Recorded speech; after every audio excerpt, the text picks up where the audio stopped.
Levithan. Non omnia quae dormiunt, in profundo sunt mortua. Not all that slumber in the deep are dead. Master of Lil, de silentio abyss. On the third day of unrelenting storm, the northern gales lashed the spent coasts of Vitrix with a metallic, spectral fury, their howls mingling with the ceaseless drumming of the rain that beat down upon the peat-thatched roofs of the few hovels clinging to the ragged lip of the cliff. Through the long and dreadful night, an old woman awoke from a nightmare, her heart a hammer in her chest, and peered through the frost-blurred pane. There the heavens were riven by lightning, great and blinding, branching like some infernal tree sprung from the roots of hell itself.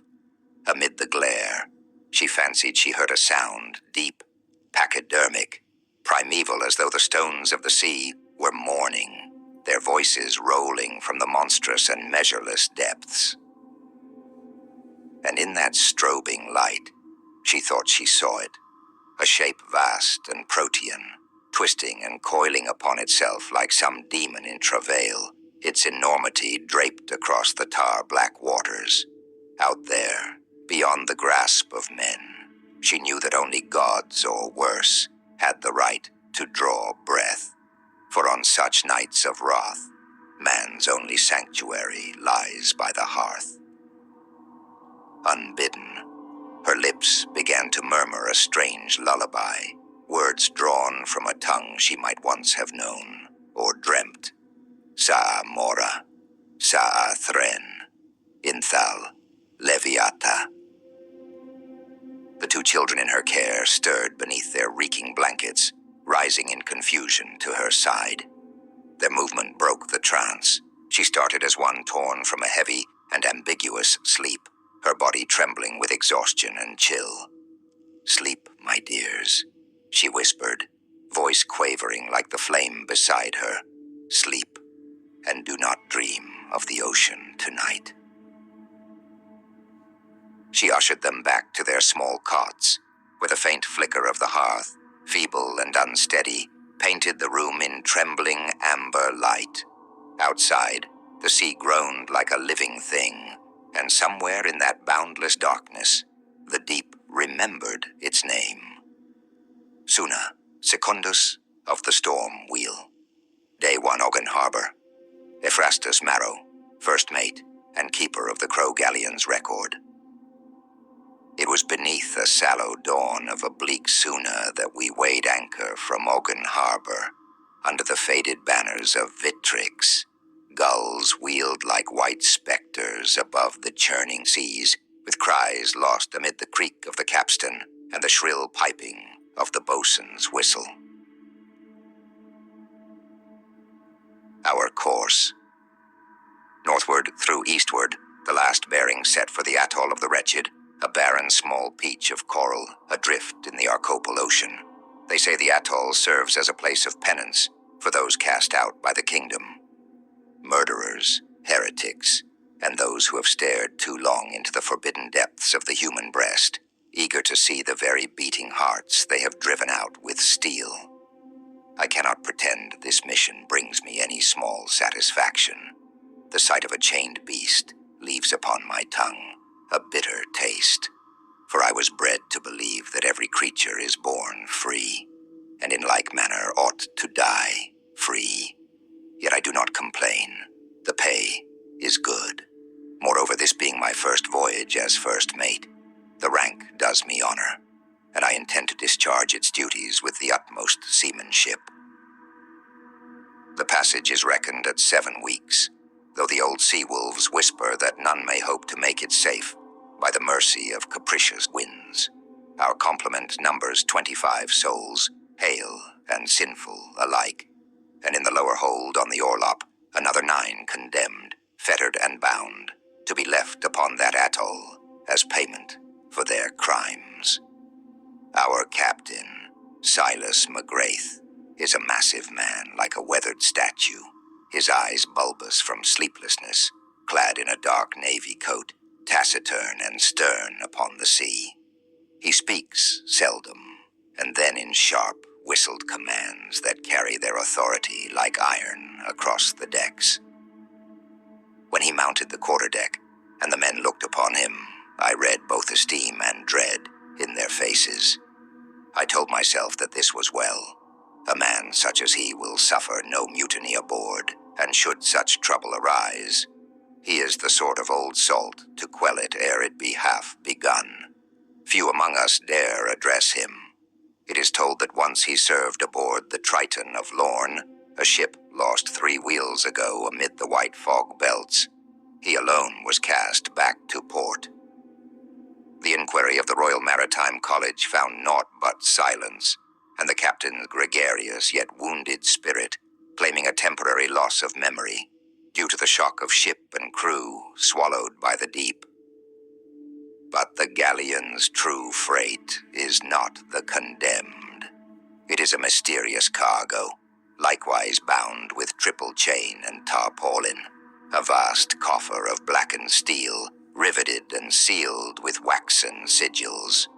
A handful of hulking troglodyte stevedores toiled upon it for 2 dunes, hauling it up by block and tackle and planks, and the business taxed their burly frames sorely.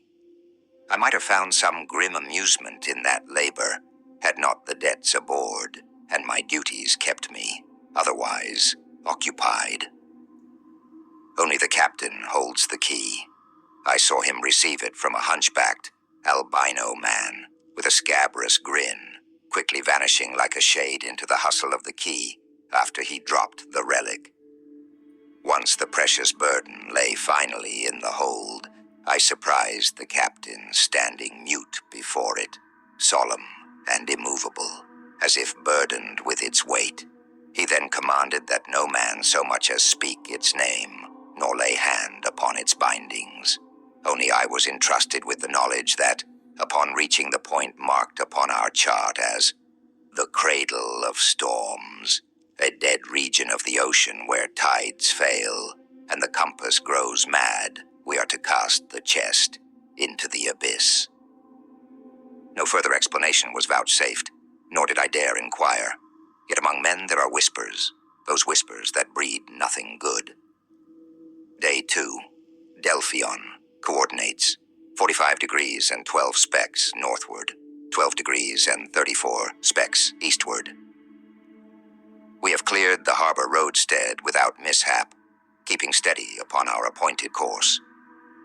Fixed like a statue upon the deck, with his bicorn pressed low upon his brow, Captain McGrath stood long at the taffrail, gazing astern toward the port and the austere island that slowly dissolved into the dim horizon.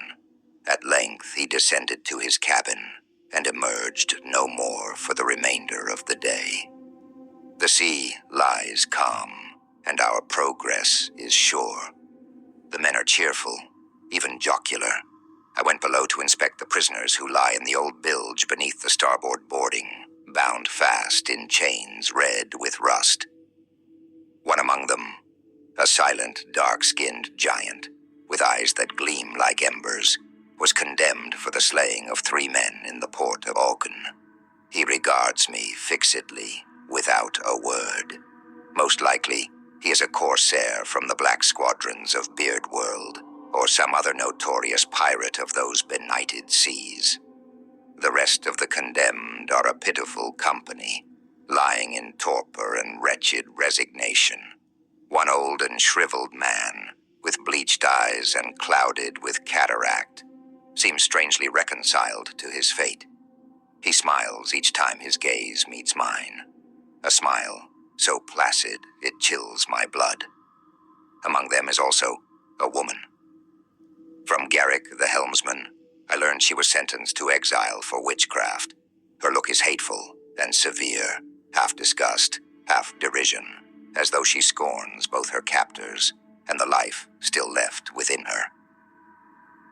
The heavy stench of salt and tallow, mingled with the bilge's foul vapors and the ship's ceaseless pitching, so I ascended again to the watch cabin, seeking the solace of open air.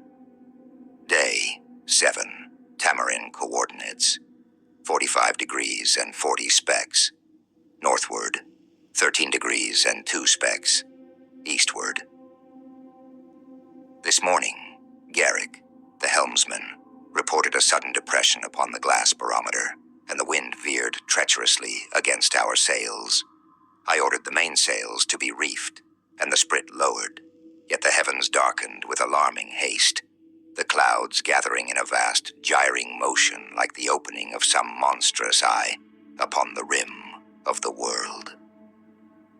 Our star reader, an aged astrographer with ashen eyes, counseled that we reduce sail before twilight, and so I gave command for the riggers to ascend the masts. Soon thereafter, the rain came in torrents, driving across the decks in sheets. I descended below to inspect the cargo, but as I passed near the orlop deck, I heard a most unnatural sound, a metallic clatter, irregular and disturbing. At first I suspected it to be the spare anchors hanging poorly in their cradles, but I was mistaken. The noise arose from the compartment beneath, the prisoner's hold. When I reached the grating, I beheld a spectacle so grotesque that my very stomach revolted within me. The old man, with cataracted eyes, lay dead, sprawled in a fresh pool of blood, while the dark-skinned giant crouched beside him, gnawing at the man's severed arm with morbid relish. Another of the condemned, a lean figure tattooed from head to toe, burst into a hideous, mirthless laughter at the sight of my horror. Without hesitation, I made for the captain's cabin to report the outrage, only to find him curiously unsurprised. He informed me that the man had been marked highly dangerous, and that the protocol granted liberty to dispose of him overboard or any other way should the situation demand. Yet in this case he decreed otherwise. The giant was to be separated from the others and bound fast to the base of the mainmast, beside the great iron coffer. Moreover, the captain ordered that the brute be denied food and water for 5 days to weaken his strength, he said grimly as he ascended to the quarterdeck. The rest of the crew were kept from the prisoner's deck, and I commanded Mr. McFarry, our quartermaster, to maintain a vigilant watch over the 7 wretches remaining. The woman among them fixed me with a sharp, mocking stare, and made an obscene gesture with her lips, one I shall not profane these pages by describing. I left that place in utter revulsion, while the foaming waves thundered fiercely against the hull. Only toward dawn did the storm's fury begin to subside, granting us at last a few dunes on easy rest. Day 11. Delphion, coordinates 46 degrees and 5 specks northward, 13 degrees and 25 specks eastward. Last night, as I kept the second watch upon the quarterdeck, I fancied I heard something knocking faintly against the keel plates below, something that beat with the slow, ponderous rhythm of a heart, pausing and resuming at irregular intervals. I descended at once to make an inspection. Nothing at first glance appeared amiss. Only Mr. Baldwin, our cartographer, lingered there, gazing with morbid curiosity upon the slumbering giant chained beside the mysterious iron coffer. Mr. Baldwin is a man of great repute in his field, having charted seas and oceans with a precision bordering on the preternatural. His atlases have often proven indispensable to our course. He confessed to me that since the incident of cannibalism, his sleep had been tormented by a recurring vision. The giant and the coffer were bound by a secret, unholy pact that seized him with paroxysms of murderous frenzy, driving him to slaughter and devour one shipmate after another. In the most recent of these nightmares, Baldwin himself had been the victim. He had awoken shrieking, drenched in sweat, and now, pale and trembling, had descended below decks to confront the object of his dread. He is not as frightful as I dreamed him. After all, he is but a man. He whispered to me, though I perceived he was deluding himself. Yet as he spoke, the giant stirred, opened his eyes, and smiled at us, a grin stained with dried blood along his chin and chest. For a moment I could have sworn he read my very thoughts, so I withdrew at once, taking poor Mr. Baldwin with me. Day 18. Suna coordinates, 46 degrees and 15 specks. Northward, 13 degrees and 50 specks eastward, past Zugoi Archipelago. By daylight, we passed the small Zugoi Archipelago, though we kept our distance from its shores. The three islets, bleached and barren, lay desolate upon the sea, mere strips of forgotten land where only the gulls still claim brief sanctuary, building their nests upon those wind-gnawed promontories. These are the last specks of earth we shall behold before reaching the atoll of the wretched. From here on, there lies only the boundless void of the ocean, with all its lurking perils. Late in the afternoon, a commotion arose below deck. I hurried down once more, only to be met by another vision of horror. The dark-skinned giant had seized Mr. Baldwin and torn away his ear, which he now chewed with obscene delight, choking and laughing hideously all the while. The poor man had fainted, but the ship's surgeon revived him with camphor and a dash of rum. When he awoke the following day, his mind was broken. He babbled incoherently and filled his logbooks with mad sketches and gibberish. I could not resist peering over his shoulder. Amidst the tangled scrawls, I discerned several sketches depicting a massive sea beast, one I had heard only in the grim legends of sailors, the Leviathan.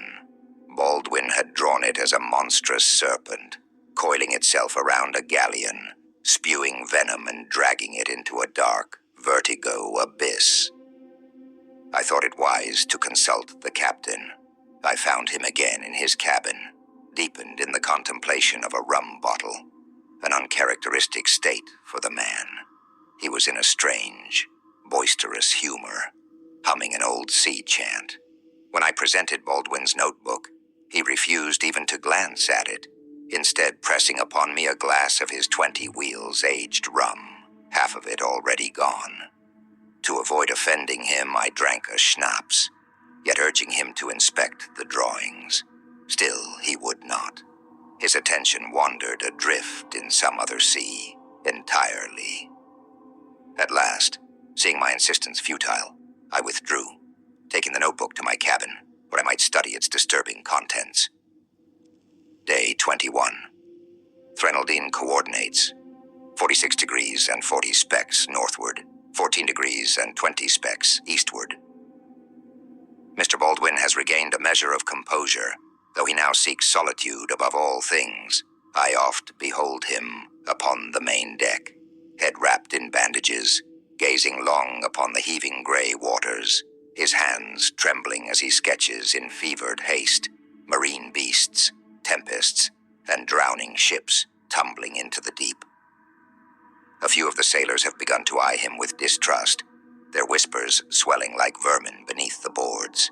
I overheard them muttering that the cartographer is possessed, touched by a curse or some infernal influence, but broke their talk at once, reminding them that Mr. Baldwin suffers merely from a post-traumatic shock after the accident. Yet I saw disbelief in their eyes. Seamen live and die by superstition. No measure of reason may cleanse what the ocean's darkness has already sown in their minds. When I believed the worst had passed, calamity struck anew. One of the riggers, a young dark-skinned lad by the name of Complain, vanished without trace. He'd last been seen by the men climbing the mainmast to perform his nightly charting. Soon an unease spread through the crew, and every hold, locker, and rope coil was searched in vain. Some suspected that the giant had devoured him, but upon inspection we found the brute half asleep and motionless by his chains. A grim pall settled upon the ship. At dawn the following morning, Mr. Hugh, our cook, was discovered decapitated in the galley.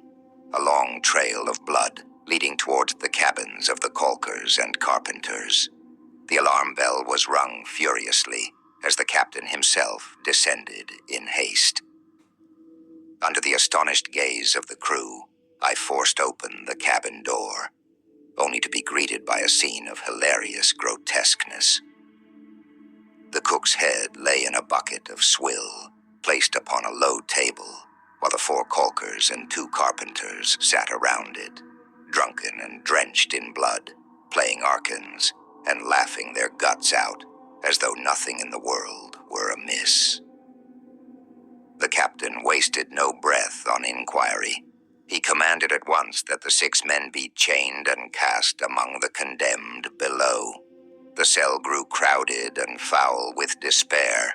2 of the prisoners began to sing a rebel sea chant I had once heard in the disreputable taverns of Rapsakalion, a tune so vile and spectral, it sent a chill like grave dust down my spine. Later that evening, the captain issued his verdict, a gruesome sentence. The 6 were to be strangled from the mainmast before the crew, and afterward cast into the ocean without honor or right. When word spread among the seafarers, they divided sharply in sentiment. Some approved the captain's justice, yet the greater number murmured discontent, deeming the punishment excessive, for the 6 had been vital hands aboard the Crow. In that moment, as I gazed upon their darkening eyes, I discerned the first flickers of mutiny, and charged Sergeants Swift and Ballard to maintain constant watch, arms at the ready, should any uprising brew in the shadows.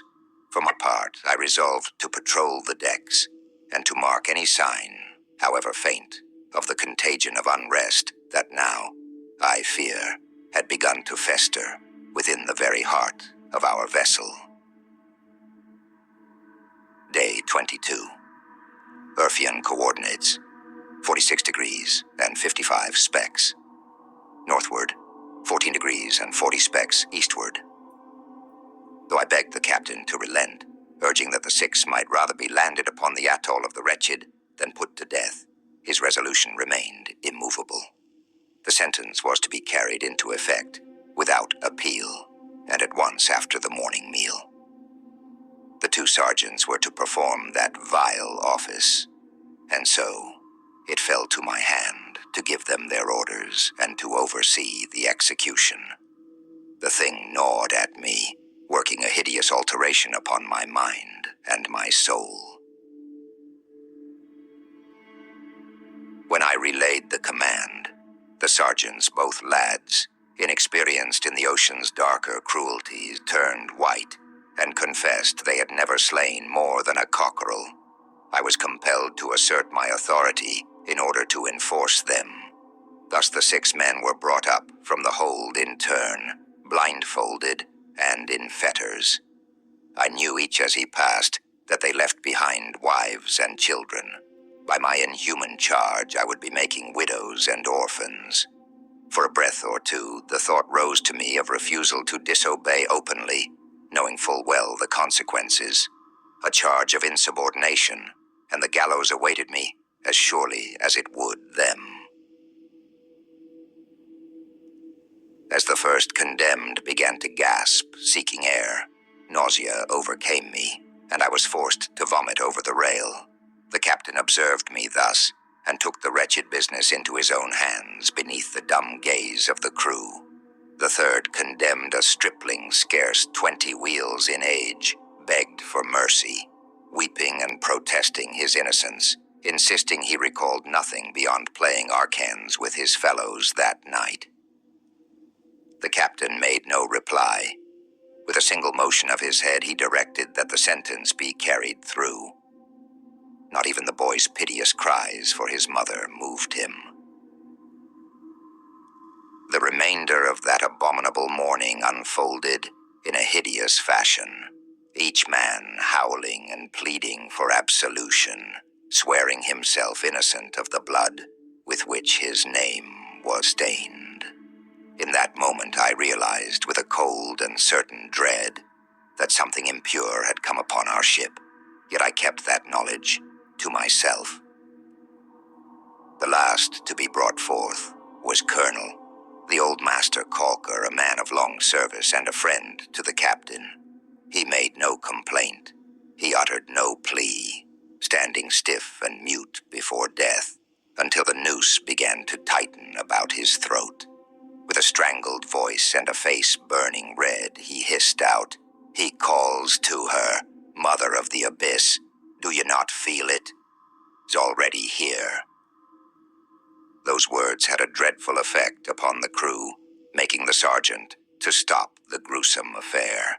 A sudden roar broke from the men like the maddening cry of wolves, and they surged toward the captain, spitting curses and railing at the day they had first set foot upon the galleon. A one-eyed sailmaker, a mean fellow named Crow, was the first to stride forward in menace, vowing to make the captain pay if he would carry on killing old Master Colonel. The gesture was enough. The captain drew his hand cannon and fired at once it between the man's eyes. Watching him fell like a felled mast, blood spattering the wet planks. Then with great strides and measured fury, the captain crossed the deck to the mainmast and, with his own hands, throttled the old man until the rope all but sawed through his neck. We stood dumb upon the sodden boards, the rain and sweat upon our faces, as 7 bodies lay cold and broken beneath the gray sky.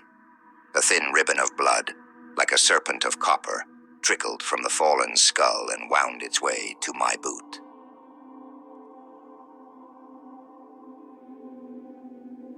Day 23, Giberian coordinates, 47 degrees and 10 specks.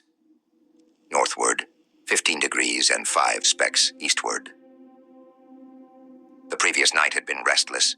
The ocean ran high, and Mr. Baldwin was heard muttering in his sleep things of dread, Leviathans, the endless abyss, and the evil among us. Morning broke into a dead calm. No breath of wind stirred, and a fog fell upon the waters like some unholy milk, thick and swallowing, that devoured the ocean and the galleon alike.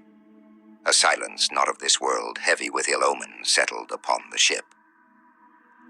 Together with the captain, who for days had taken to spending his time drunk and shut within his cabin, we resolved that all men should keep below as much as possible, lest any needless venturing upon the deck invite some further misadventure.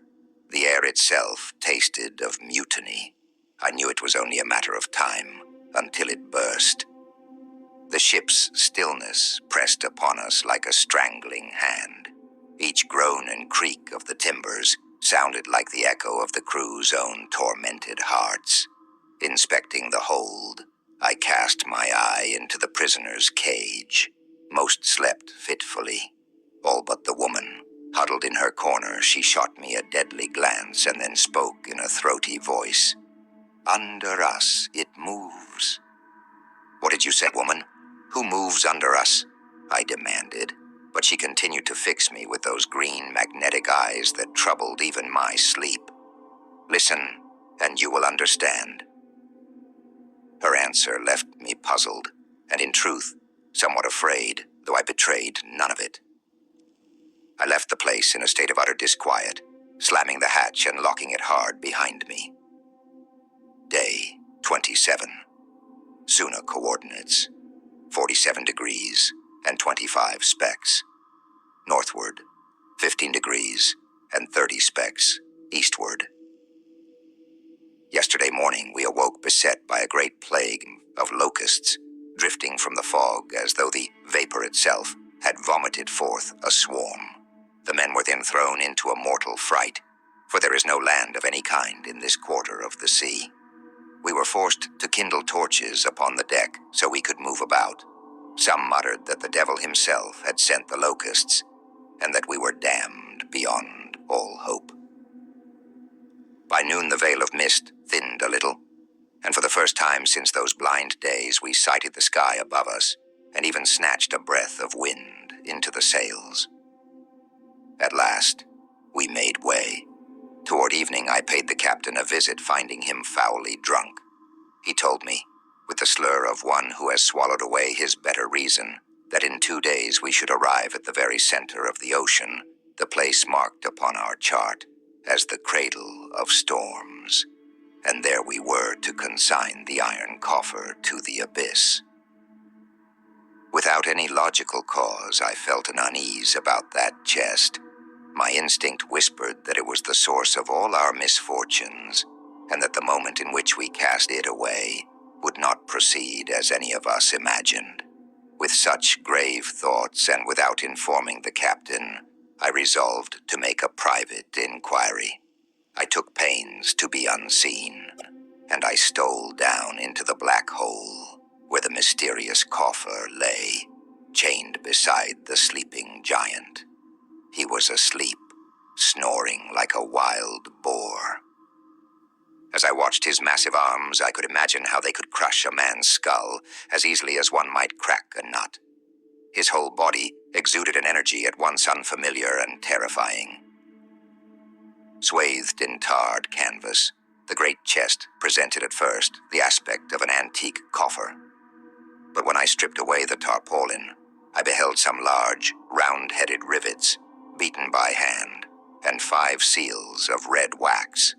Each of the 5 seals, painted in black upon heavy metal plates, was distinct, set upon every face of the chest, and upon its semi-domed lid. Beneath the seals it was fitted with thick rings from which the chains that moored it to the keel beams belayed and hung.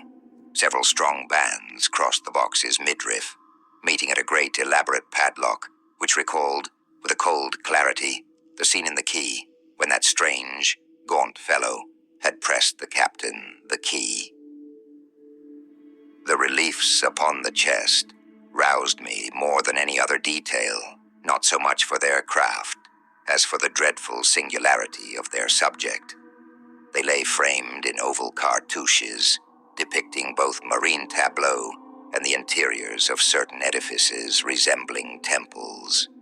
In those scenes, priests with fish heads or with winged shoulders ministered before creatures of long necks and serpent heads, crowned with elongate diadems and bearing scepters of grotesque forms. In another panel, an obelisk poured forth a light or some kind of energy beam toward a throng of kneeling slaves who covered their faces with their hands, while behind them, guards with crocodile profiles raised their curved blades as if to decapitate. A sense of sickly malaise seized me as I looked, a heaviness and vertigo that forced me a step backward. In that instant I felt a clutch upon my calf and glimpsed the giant's hand closing about my leg. I drew my hand cannon without hesitation and thrust the muzzle to his temple. Instead of fear, the brute began to laugh, a bestial, gasping, slobbering guffaw, famished and deranged, saliva running down his powerful chin. The sound made the skin on my arms rise in goose flesh.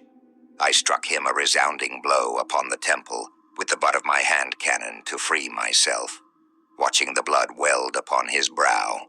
Yet the laughter did not cease. After that accursed day, all at once matters aboard began to run wholly out of control.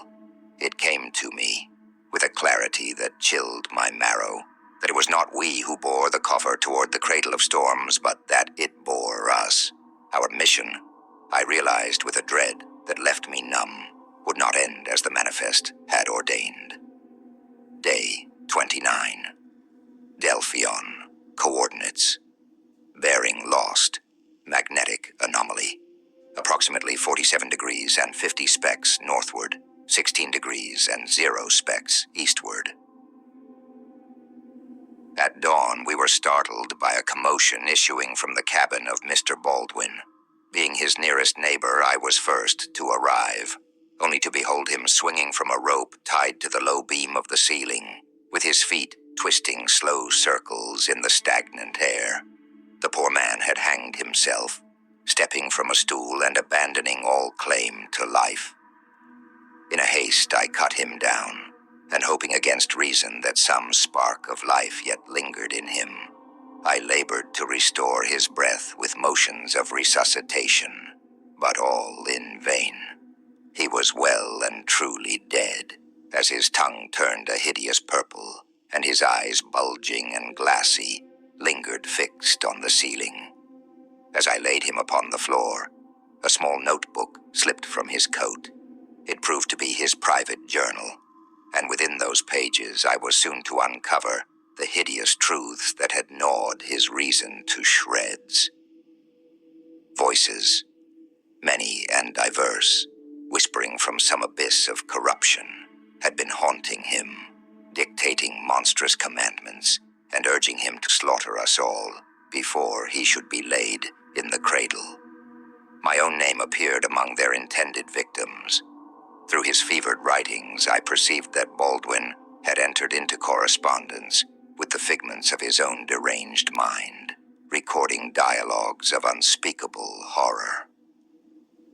In one such fragment, a voice questioned him about me, my habits, my dunes of sleep, and then slyly counseled that he'd strangle me in my bed.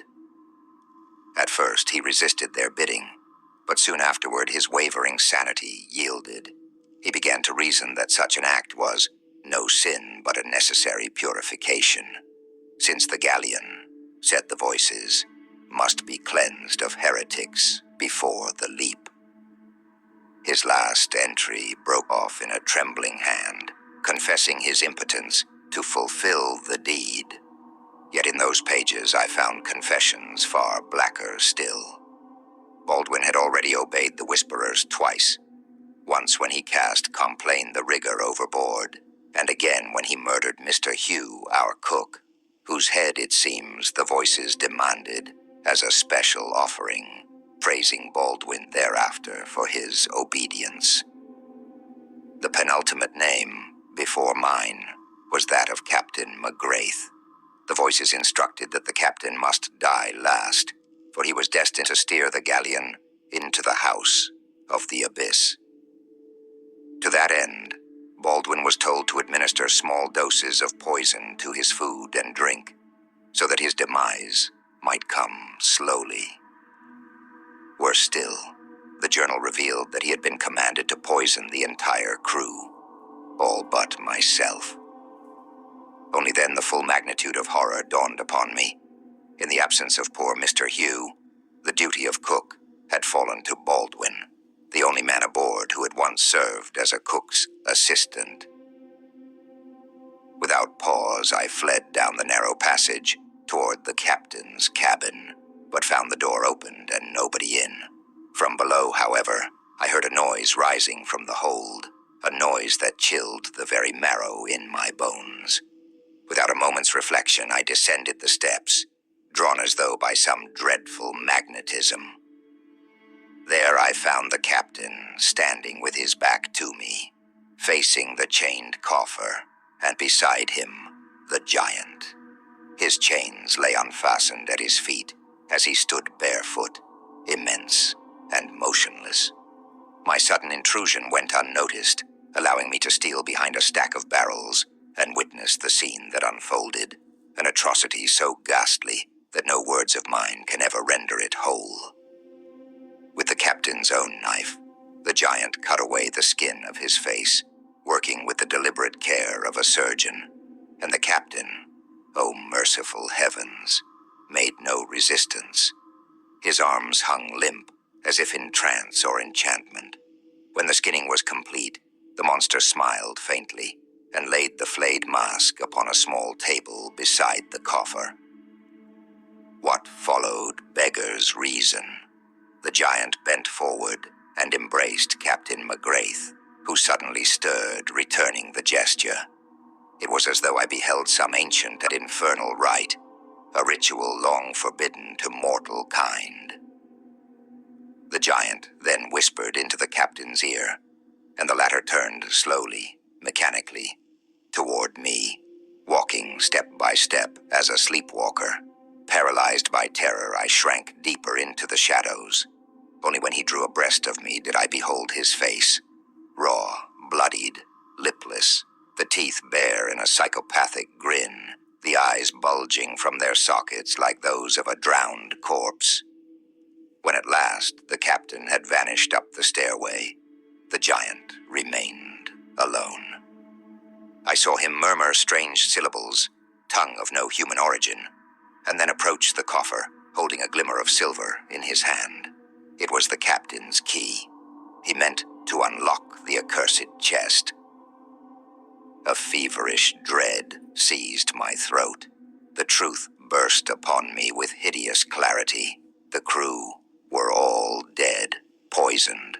I had no time to reason further, for the ship itself gave a violent shudder, as though struck from beneath by some colossal force. The timbers groaned, the barrels rolled, and the deck heaved upward like a toy boat lifted by a monstrous hand. The only thing that did not move was the chained coffer. Its bonds held fast, even as it stood now almost upright upon the tilting floor. Driven by pure instinct, I turned and clambered up the reversed staircase, gripping the railing that cracked and shrieked beneath the strain. Twice I slipped, my hands slick with sweat and pitch, yet somehow I gained the deck at last, to face whatever final doom awaited me in that accursed, devilish reality. The first thing that struck me upon gaining the deck was the body of Jorin Salteye, our bosun, sprawled lifeless across the rain-slick planks. His skin was as pale as lime, his milky eyes wide open, fixed in a stare of unspeakable terror, as though his last sight had been of some specter rising from the abyss. Entangled in the rigging lay others, 2, perhaps 3 sailors, but in the tempest's gloom I could not discern their identities. Only one figure yet stood upright, as if held aloft by sorcery itself, Captain McGrath. His boots seemed fused to the boards with pitch, his gaunt form swaying but unyielding as he strode toward the helm. A fleeting thought pierced my stupor, that I must reach the lifeboats, if there was still time, and cast myself to the mercy of the sea. Crawling on hands and knees towards the gunwale, I beheld the true horror of our plight. Through the intermittent blaze of lightning that cleaved the heavens, I saw beneath us a gleaming pearlescent surface, like the scales of some vast marine beast, and the realization came upon me like divine madness. The galleon was being borne upon the back of a giant sea serpent. Clutching a wooden stanchion, I turned my gaze toward the horizon, and there, oh unholy revelation, I beheld the maelstrom. A vortex of unimaginable scope yawned open in the center of the storm-lit sea, its rim a boiling wall of foam, revolving endlessly around a pit of blackness that swallowed even the lightning's glare. In that instant, I knew we were being drawn toward the mouth of hell itself, carried by that monstrous courier of damnation. All at once, I understood Baldwin's drawings, the fevered sketches I had dismissed as the ravings of a madman. They had not been madness at all, but prophecy. He had been but a herald of the ultimate evil, whose revelation now unfurled before me in all its hideous grandeur. At the helm stood McGrath, shrieking at the storm with a voice not his own, his flayed face gleaming red and wet beneath the rifted sky. His eyes burned with a fixed, unnatural light, while his lipless mouth stretched into a grin that mocked both heaven and the deep. Then I heard it, a heavy dragging sound, rising from the ship's belly. Something vast was ascending the companionway, each motion accompanied by the clatter of straining chains. And at last, as though the very pit of perdition had opened, the giant emerged from the hold, hauling behind him the accursed coffer, its bonds drawn to the point of snapping. There he stood in full view, a shadow of titanic stature, black as oil, his presence blotting even the storm's fury. He was followed by the few condemned who had remained in the hold. They carried with them the ship's sole woman. She was naked, seeming either drunk or bewitched, for her body moved mechanically, as if she possessed no control over it. Before I could fling myself toward the lifeboat I had spied beneath the davits, a final spectacle seared itself upon my sight. One no sane mind should ever recall. The lid of the coffer burst open with a metallic roar, and from within rose a being of an utmost sliminess and abominable horror. Its form was too grotesque for mortal language, elongated, sprawling, crowned with an obscene head that writhed alive. The last thing I saw before losing consciousness was the creature's monstrous limb reaching out, taking from its servant the flayed skin of Captain McGrath's face, and pressing it upon its own featureless head in some abhorrent, ceremonial union. Seeing the woman standing naked before it, the creature released a horrid cackling, lifting her into the mad winds of the storm, before, in an indescribable, orgiastic, and shameful exaltation, coupling with her, in front of the last kneeling witnesses that formed her gruesome cortege. When next I awoke, the rain was lashing upon me. I lay in a lifeboat, adrift upon the black and foaming sea. My trembling hands loosed the ropes that bound it to the wreck, and I drifted free, alone, a mere husk cast upon an ocean of thunder and delirium. From that frail refuge I beheld the full enormity of the vision, as my eyes were seeing a full-scale Leviathan. The beast reared from the waves, silverish and glistening, its massive length illuminated by lightning's glare.